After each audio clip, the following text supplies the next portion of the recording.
கொஞ்சோண்டு கருவேப்பிலை, 2 தக்காளி,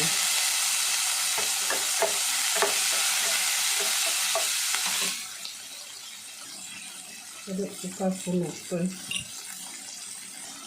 1 ஸ்பூன் இஞ்சி பூண்டு. இந்த ஸ்பூன் எப்படி இருக்குன்னு கமெண்டில் சொல்லுங்கள்.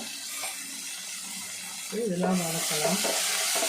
இஞ்சி பூண்டு பச்சை வாசனை போக வர வதக்கிக்கிடுங்க.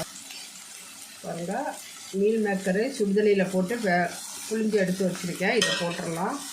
கூட வந்து கேரட்டு, பீன்ஸு, 1/2 ஸ்பூன் மிளகாத்தூள், 1/4 ஸ்பூன் மஞ்சத்தூள், 1 கப் அரிசினால 1/4 ஸ்பூன் மல்லித்தூள்,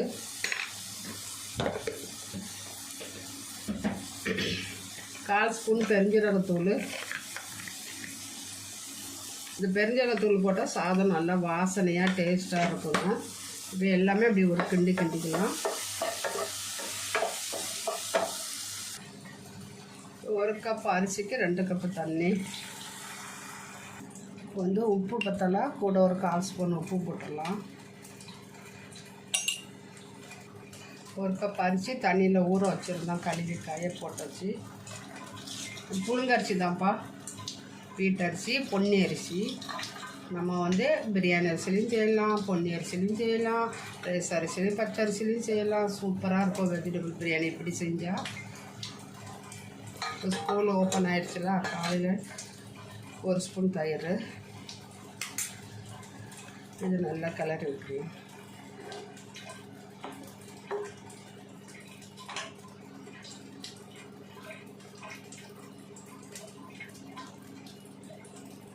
பாருங்கள், சாதம் நல்லா கொதிக்குது. கொதிச்சோடனே மூடி போட்டு பக்கத்து அடுப்பில் வச்சுட்டு கீரை பொரியல் பண்ணலாம், முருங்கைக்கீரை. இப்போ சாதம் பக்கத்து அடுப்பில் வெந்துட்டுருக்குப்பா, நல்லா கொதித்து வெந்துட்டுருக்கு. இப்போ சாதத்தை சிம்மில் வச்சு விட்ருலாம், அது போட்டு வேகட்டும். இப்போ அடுப்பில் தவா வச்சுட்டோம். இப்போ என்ன பண்ண போகிறோன்னா முருங்கைக்கீரை பொரியல் பண்ண போகிறோம். எண்ணெய் ஊற்றிட்டோம். கடுகு, ஜீரகம், காஞ்ச மிளகா, பூண்டு நச்சு போடுறோம், தோலோடி நச்சு போட்டுக்கலாம். அப்புறம் வந்து வெங்காயம் பொடி பொடியாக நறுக்கி வச்சுட்டு அது போட்டுறோம். முருங்கைக்கீரை போட்டுடலாம்.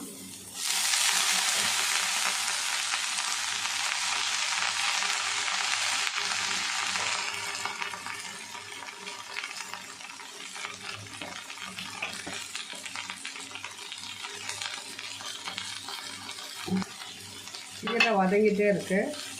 கொஞ்சம் உப்பு போட்டுடலாம். கீரைக்கு மஞ்சத்தூள் கொஞ்சம் போட்டால் அதில் இருக்க கிருமிகள்லாம் சாகும்.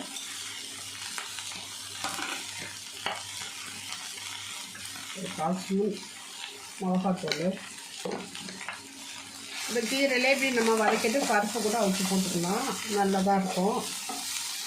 இது இப்படி நம்ம எண்ணெயிலே வதக்கிடலாம்.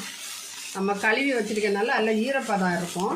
ஆனால் நம்ம கீரைக்கு எப்போவுமே நம்ம தண்ணி ஊற்ற மாட்டோம். இருந்தாலும் இப்படி வதக்க கீரை ரொம்ப கம்மியாக இருந்தாங்க.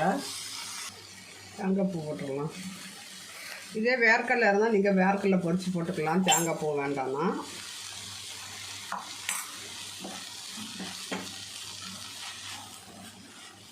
கீரை ரெடி ஆயிடுச்சுங்க. கீரை ரெடி ஆகிடுச்சு பாருங்கள்.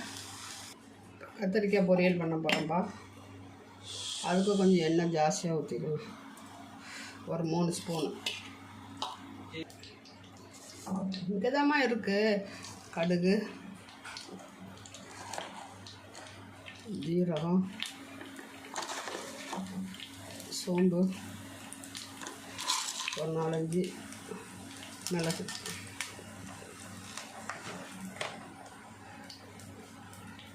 கருவேப்பிலை. இதெல்லாம் நல்லா இதெல்லாம் நல்லா பொரிஞ்சிட்டு ஒரு பச்சை மிளகாய், வெங்காயம், தக்காளி, உப்பு போட்டுடலாம். இப்போ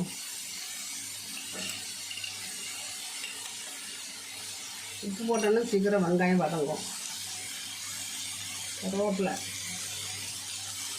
சனிக்கிழமை வந்து எனக்கு லீவு தானே, நான் வரேன்னு சொல்லியிருக்கேன் பார்த்துட்டு. அது நான் யோகா பண்ணுறது பார்த்துட்டு வரோம். இந்த ஜன்னலை திறந்து விடுமா.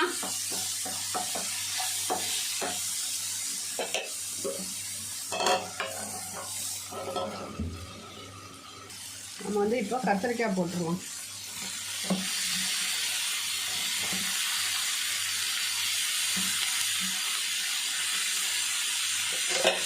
கத்திரிக்காய் போட்டு மூடி வச்சு வதக்கி எடுத்துட்டோம்னா சூப்பராக இருக்கும்பா. ரொம்ப உப்பு போட்டுட்டோம். இப்போ இதில் மஞ்சள்தூள் போட்டுருவோம். இது வந்து வீட்டில் அரைச்ச மஞ்சள்தூளுப்பா, அதனால் கொஞ்சம் கூட போட்டால் தான் பார்க்கறதுக்கு நல்லா இருக்குது. கடையில் வாங்குறதுனா நம்ம ஒரு சிட்டிகை போட்டாலே நல்லா மஞ்சளாக இருக்குது. இப்போ இதை மூடி வச்சிடலாம். இப்போ பெரிய மூடிய காணும் எங்கே இருக்குன்னு எல்லாம். இதுக்கு மிளகாத்தூள் ஒரு ஸ்பூன் போட்டுருவோம். ஒரு 1/4 ஸ்பூனு தண்ணி ஊற்றிக்கலாம். எண்ணெய் கம்மியாக இருக்குது அதனால போதும். இவருங்க கத்திரிக்காய் வெந்துருச்சு. இந்த கத்திரிக்காயில் நம்ம வந்து பொட்டுக்கடலை மாவு 1 ஸ்பூன் போடுறோம். போட்டு இதை நல்லா கிண்டி பெரட்டி எடுத்துடலாம். அடுத்தது நம்ம என்ன செய்ய போகிறோம்னா அவல் உப்புமா. இன்றைக்கி காலையில் டிஃபன் வந்து அவல் உப்புமா செய்ய போகிறோம். அது வந்து அவல் கிச்சடி. அது எப்படி வாங்க நம்ம பார்க்கலாம். இதை எடுத்துக்கிட்டு இப்போ கத்திரிக்காவை இறக்கிடலாம்ப்பா. இறக்கி இந்த அடுப்பில் வச்சுக்கிட்டு இப்போது நம்ம வந்து அடுப்பை ஆஃப் பண்ணிடுவோம். நம்ம என்ன வீடியோ வந்து கரெக்டாக எடுக்க இடம் வசதி இல்லை. இப்போ வந்து நம்ம என்ன பண்ண போகிறோன்னா இதுக்கு மேலே தண்ணி ஊற்றுறோம். இது என்னது அவல். அப்புறங்க அவல் சிகப்பால் வந்து நல்லா மிஷின் அவல் தான். தண்ணி ஊற்றி நல்லா அதை கழுவி புளிஞ்சு வச்சிடலாம். வச்சுக்கிட்டு நம்ம கடாயை வச்சு நம்ம காய் தாளிக்கலாம். இப்போ வந்து இதுக்கு தேங்காய் இல்லாட்டா நெய் இருந்தால் நல்லா இருக்குப்பா. இதுக்கு வந்து ஒரு 2 ஸ்பூனு தேங்காய் ஊற்றிருக்கேன். இப்போ வந்து கடுகு போட்டுடலாம். ஒரு 1/4 ஸ்பூன் கடுகு, கொஞ்சம் துவரப்பருப்பு, சோம்பு,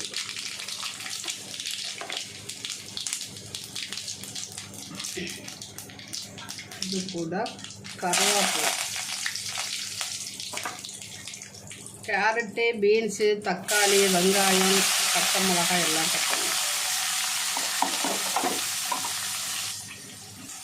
இஞ்சி பூண்டு சதிச்சு போடுறேன்.